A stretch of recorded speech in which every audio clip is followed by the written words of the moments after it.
ሰላም ይህ ቀለም አካዳሚ ኦንላይን ማስተማሪያ ክላስ ነው። በዚህ ኦንላይን ክላስ አማርኛ፣ እንግሊዘኛ፣ ሂሳብና ሌሎች ትምህርቶችን እናስተምራለን። ስለሆነም በሀገር ውስጥም በውጭም ሆናችሁ መማር የምትፈልጉ ልጆች +251 አስቀድማችሁ 9 23 14 67 69 ስልካችን ነው።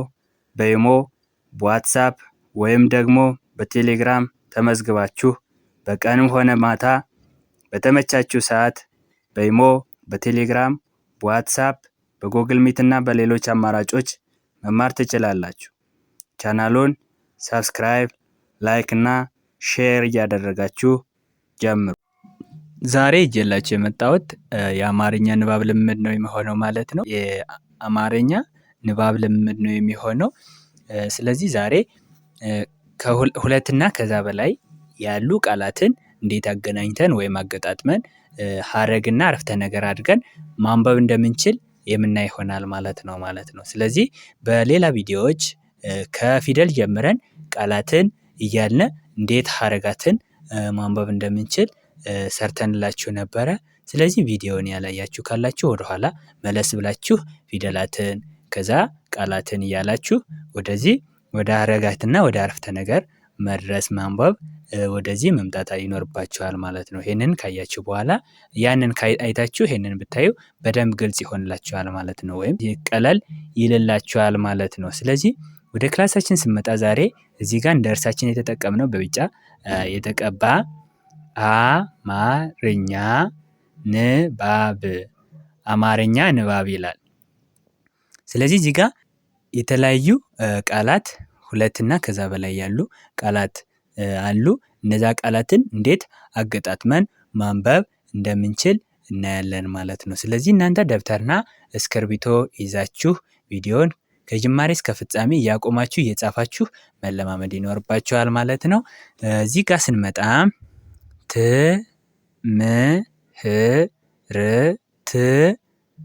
ትምህርት አለ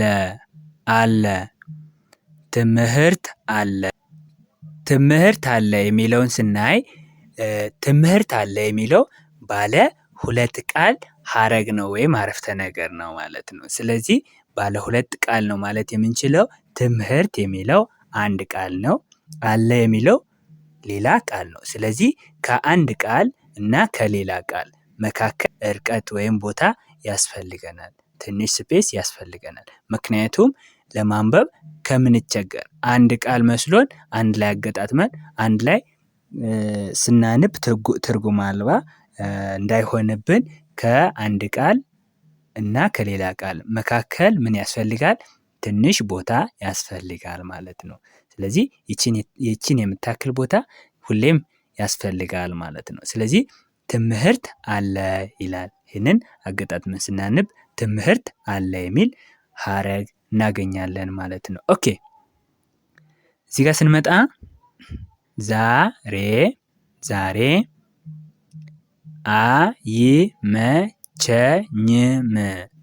አይመቸኝም ዛሬ አይመቸኝም ይላል።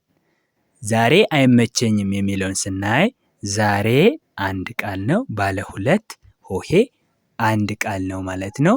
አይመቸኝም የሚለው ደግሞ ባለ 6 ሆሄ የራሱን የቻለ ሌላ ቃል ነው ማለት ነው። ስለዚህ እነዚህ ሁለቱ ቃላትን አገጣጥመን አንድ ላይ ስናነብ ዛሬ አይመቸኝም የሚል የአማርኛ አረፍተ ነገር ወይም ሀረግ እናገኛለን ማለት ነው። ኦኬ፣ ወደዚህ ስንመጣ በኋላ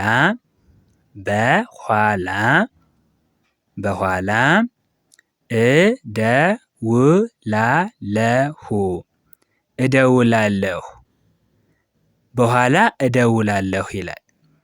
በኋላ የሚለው አንድ ቃል ነው፣ ባለ 3 ሆሄ ቃል ነው ማለት ነው። እደውላለሁ የሚለው ደግሞ ባለ 6 ሆሄ የራሱን የቻለ አንድ ቃል ነው ማለት ነው። ስለዚህ እነዚህ ሁለቱ ቃላትን አገጣጥመን አንድ ላይ ስናነብ በኋላ እደውላለሁ የሚል ሀረግ እናገኛለን። በጣም ነው ምወድሽ ምወድሽ በጣም ነው ምወድሽ ይላል። በጣም ባለ 3 ሆሄ አንድ ቃል ነው። ነው ባለ 2 ሆሄ ሌላ ቃል ነው። ምወድሽ ባለ 4 ሆሄ ሌላ ሶስተኛ ቃል ነው። ስለዚህ 1 2 3 ቃላት አሉ ማለት ነው። እነዚህ ሶስቱ ቃላትን አገጣጥመን አንድ ላይ ስናነብ በጣም ነው ምወድሽ የሚል ሀረግ እናገኛለን ማለት ነው። ኦኬ ዋው ደስ ሲል ደስ ሲል ዋው ደስ ሲል ዋው የሚለው ባለ 2 ሆሄ ቃል ነው። ደስ ሲል ባለ 4 ሆሄ ቃል ነው ማለት ነው። ስለዚህ እነዚህ ሁለቱ ቃላትን አገጣጥመን ስናነብ ዋው ደስ ሲል የሚል የአድናቆት ንግግር ወይም ሀረግ እናገኛለን ማለት ነው። ኦኬ እኔ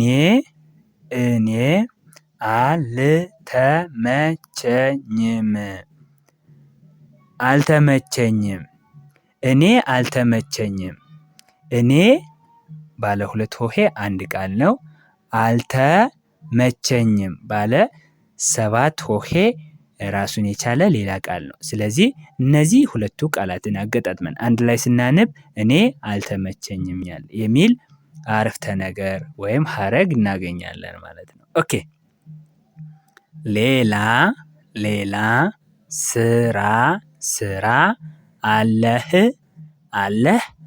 ሌላ ስራ አለህ ሌላ ባለ 2 ሆሄ አንድ ቃል ነው። ስራ ባለ 2 ሆሄ ሌላ ቃል ነው። አለህ ባለ 3 ሆሄ ሌላ ቃል ነው። ስለዚህ ሌላ ስራ አለህ የሚል ጥያቄያዊ የሆነ አረፍተ ነገር ወይም ሀረግ እናገኛለን ማለት ነው። ኦኬ ሻይ ነገር ውሰድ ሻይ ነገር ውሰድ ሻይ ባለ 2 ሆሄ አንድ ቃል ነው። ነገር ባለ 3 ሆሄ ሌላ ቃል ነው። ውሰድ ባለ 3 ሆሄ ሶስተኛ ቃል ነው። ስለዚህ ሻይ 1 ነገር 2 ውሰድ እነዚህ ሶስቱ ቃላትን አገጣጥመን አንድ ላይ ስናነብ ሻይ ነገር ውሰድ ይላል ማለት ነው። ኦኬ የት ሁነህ ነው የት ሁነህ ነው የት ባለ 2 ሆሄ አንድ ቃል ነው። ሁነህ ባለ 3 ሆሄ ሌላ ቃል ነው ባለ 2 ሆሄ ሌላ ቃል ነው። ስለዚህ እነዚህ ሶስቱ ቃላትን አገጣጥመን አንድ ላይ ስናነብ የት ሁነህ ነው የሚል አረፍተ ነገር እናገኛለን ማለት ነው። ጥያቄያዊ የሆነ ሀረግ ወይም አረፍተ ነገር እናገኛለን ማለት ነው።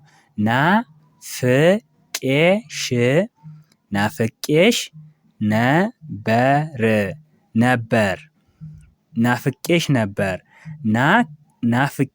ናፍቄሽ የሚለው አንድ ቃል ነው። ባለ 4 ሆሄ አንድ ቃል ነው። ነበር ባለ 3 ሆሄ ሌላ ቃል ነው። ስለዚህ እነዚህ ሁለቱ ቃላትን አገጣጥመን አንድ ላይ ስናነብ ናፍቄሽ ነበር የሚል ሀረግ እናገኛለን ማለት ነው። ኦኬ ሰፈር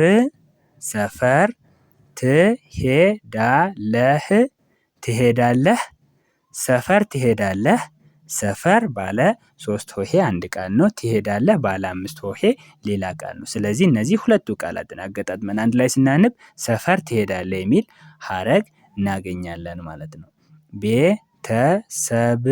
ቤተሰብ ፒስ ነው ቤተሰብ ፒስ ነው ቤተሰብ ባለ 4 ሆሄ ራሱን የቻለ አንድ ቃል ነው።